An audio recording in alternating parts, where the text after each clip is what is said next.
Auzubillahiminesh-shaytanir-rajim. Bismillahir-rahmanir-rahim. Amna Noor is here, students.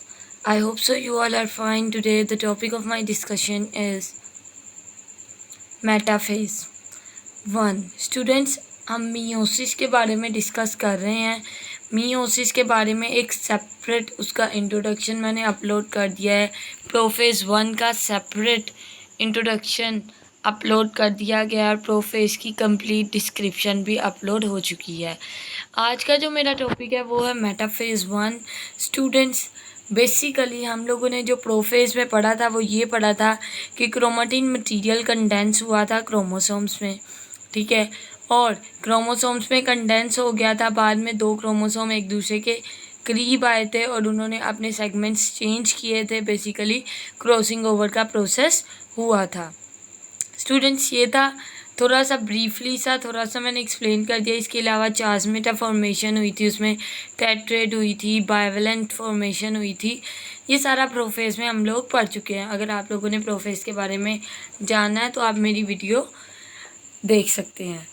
चले move करते हैं हम लोग मेटाफेज 1 की तरफ। The pair of homologous chromosome align along equatorial plane forming the metaphase plate. Equatorial plane कहते हैं सेंटर में, और होमोलोगस क्रोमोसोम का पेयर। बेसिकली स्टूडेंट्स, हम लोगों ने माइटोसिस पढ़ा है। माइटोसिस में क्या था कि क्रोमोसोम दरमियान में अरेंज हो जाते थे, सेपरेट सिंगल क्रोमोसोम दरमियान में आ जाता था। लेकिन यहाँ पर मेटाफेज 1 में होता ये है कि जो क्रोमोसोम्स होते हैं वो आपस में पेयर बना लेते हैं, ठीक है। अब क्रोमोसोम्स का आपस में पेयर बनने की वजह से होता यूँ है कि चूँकि क्रोमोसोम का पेयर बन चुका होता है तो क्रोमोसोम आपस में यूनाइटेड फॉर्म में रहते हैं और वो यूनाइटेड फॉर्म में ही खुद को अरेंज कर लेते हैं। लेकिन सिंपल मेटाफेज में क्या होता है कि खाली एक सिंगल क्रोमोसोम दरमियान में अरेंज होता है। अब देखिए, ये पेयर्स की फॉर्म में क्या है, होमोलोगस क्रोमोसोम्स है। ये होमोलोगस क्रोमोसोम्स ने क्या किया हुआ है, खुद को बिल्कुल सेंटर में इक्वेटोरियल प्लेन में अरेंज किया हुआ है। बच्चों, इसे हम मेटाफेज प्लेट भी कहते हैं और ये मेटाफेज 1 है। बेसिकली मेटाफेज 1 में हुआ क्या है कि होमोलोगस क्रोमोसोम्स ने अपने आप को दरमियान में अरेंज कर लिया है। आगे मूव करते हैं एनाफेज 1 की तरफ। बच्चे, अब एनाफेज 1 में होता ये है कि पहले तो काइनेटोकोर स्पिंडल फाइबर्स क्या हैं बच्चों, वो स्पिंडल फाइबर्स जो कि क्रोमोसोम के काइनेटोकोर पर अटैच होते हैं। अब काइनेटोकोर क्या है, काइनेटोकोर एक प्रोटीन है जो इस जगह पर पाई जाती है। अब बच्चों, इस काइनेटोकोर प्रोटीन के साथ जो स्पिंडल फाइबर अटैच होता है उसे काइनेटोकोर स्पिंडल फाइबर कहते हैं। अब जैसे ही डिवीजन के फेजेस बढ़ते चले जाते हैं, हम लोग एनाफेज 1 की तरफ आते हैं, तो क्या होता है, ये जो काइनेटोकोर स्पिंडल फाइबर्स है, ये क्रोमोसोम्स को अपनी तरफ खींचना शुरू कर देते हैं। मीन्स कि ये क्रोमोसोम इस तरफ एज की तरफ आना शुरू हो जाते हैं। अब बेसिकली होगा क्या, जब ये क्रोमोसोम अपने एज की तरफ आना शुरू हो जाएंगे तो क्या होगा, काइनेटोकोर स्पिंडल फाइबर्स छोटे हो जाएंगे और इनमें आपस में एक प्रेशर सा जनरेट होगा, एक फोर्स जनरेट होगी जो इन दोनों क्रोमोसोम्स को आपस में सेपरेट कर देगी। चलें देखते हैं हम लोग एनाफेज 1 की तरफ। Kinetochore spindle fibres shorten. जो हमारे काइनेटोकोर स्पिंडल फाइबर हैं वो छोटे हो जाएंगे। देखें, पहले क्या था, जब आपने देखा था काइनेटोकोर की लेंथ दरमियान तक आई हुई थी। अब क्या है, काइनेटोकोर की लेंथ छोटी हो गई है क्योंकि वो क्रोमोसोम्स को अपनी तरफ लेकर जा रही हैं। तो काइनेटोकोर स्पिंडल फाइबर्स छोटे हो गए हैं। It result in pulling apart the chromosome of each pair.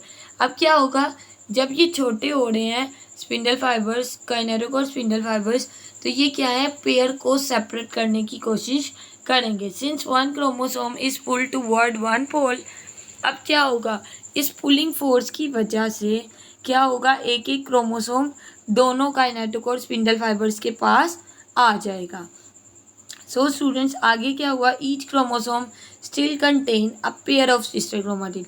अब आप लोगों को बेसिकली पता है कि इस एक पार्ट को हम क्रोमेटिड कहते हैं और जब इस तरह से स्ट्रक्चर क्रोमोसोम का होता है तो हम कहते हैं ये 2 सिस्टर क्रोमेटिड्स हैं। तो देखें जो ऑपोजिट पोल की तरफ जा रहे हैं उधर 2 ही क्रोमेटिड्स हैं। जी बिल्कुल, इसमें क्या है, 2 ही क्रोमेटिड्स मौजूद हैं और ये क्रोमेटिड्स जो हैं ये क्रोमोसोम को अपनी तरफ एज पर ले जाएंगे। नतीजे के तौर पर क्या होगा, 2 हैप्लॉइड सेल्स बनेंगे, किसमें, टीलोफेज में। आगे चलते हैं टीलोफेज 1। टीलोफेज 1 में क्या होगा, क्रोमोसोम्स पोल्स पर पहुंच जाएंगे। जैसे यहाँ पर आप डायग्राम में देखें, क्रोमोसोम क्या है, बेसिकली यहाँ पर इन्होंने पूरा शो नहीं किया। क्या हुआ है कि लेट्स सपोज मैं दोबारा से बनाती हूँ थोड़ा सा, अगर आप लोगों को विजिबल होता है, ठीक है। अब क्या है, ये आप लोगों का लेट्स पोर्स एंड जियोल्स से दोनों, ठीक है। अब क्या हुआ कि जो क्रोमोसोम आपने लेकर आए थे वो तीनों क्रोमोसोम क्या है, इस पोर्शन पर आ गए हैं, ठीक है। और इस साइड वाले भी इस पोर्शन पर 3-3 क्रोमोसोम आ गए हैं, ठीक है। अब होगा क्या, चूँकि ये 3-3 क्रोमोसोम इस पोर्शन पर आ गए हैं तो क्या है, न्यूक्लियर इनवेलप दोबारा बन जाएगी। ज़रा पढ़ते हैं हम लोग।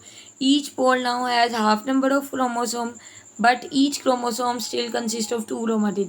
अब बच्चे देखें, जब हमारा प्रोफेज 1 प्रोफेज वाला लेक्चर आप देखेंगे वहाँ पर क्या होगा कि बेसिकली 4 क्रोमोसोम्स होंगे, लेकिन क्या है, क्रोमोसोम नंबर हाफ हो गया, मतलब 2 इधर आ गए हैं 2 इधर आ गए हैं। पर पहले सेल में कितने थे, 4 थे, ठीक है। अब हुआ क्या कि spindle each pole now has half number of chromosome, हर पोल पे हाफ क्रोमोसोम आ गए हैं, लेकिन उनके पास अभी भी 2-2 क्रोमेटिड्स मौजूद हैं, ठीक है। आगे चलते हैं। Spindle network disappear. अब मुझे बताएं, यहाँ पर आपको कोई स्पिंडल नेटवर्क नज़र आ रहा है? जी नहीं नज़र आ रहा, मतलब स्पिंडल नेटवर्क एनाफेज में ख़त्म हो जाता है। And nuclear envelope is formed. ये आप लोगों को न्यूक्लियर इनवेलप नज़र आ रहा है, ये जो सर्कल बन गया है इसके इर्द गिर्द, ये क्या है, न्यूक्लियर इनवेलप है। देखें इस जगह पर कोई न्यूक्लियर इनवेलप नहीं था, कुछ भी मौजूद नहीं था। स्पिंडल फाइबर्स भी थे एनाफेज में, लेकिन टीलोफेज में क्या हुआ, स्पिंडल फाइबर ख़त्म हो गए हैं और न्यूक्लियर इनवेलप बन गया है। And chromosome uncoil back into chromatin. और इसके लास्ट स्टेजेस में क्या होगा, क्रोमोसोम दोबारा अनकॉइल हो जाएगा, धागों में कन्वर्ट हो जाएगा। सो स्टूडेंट्स, ये था हमारा आज का टॉपिक। आई होप सो आप लोगों को सारी समझ आई होगी, और please subscribe and like my channel. Thank you so much. अल्लाह हाफिज़।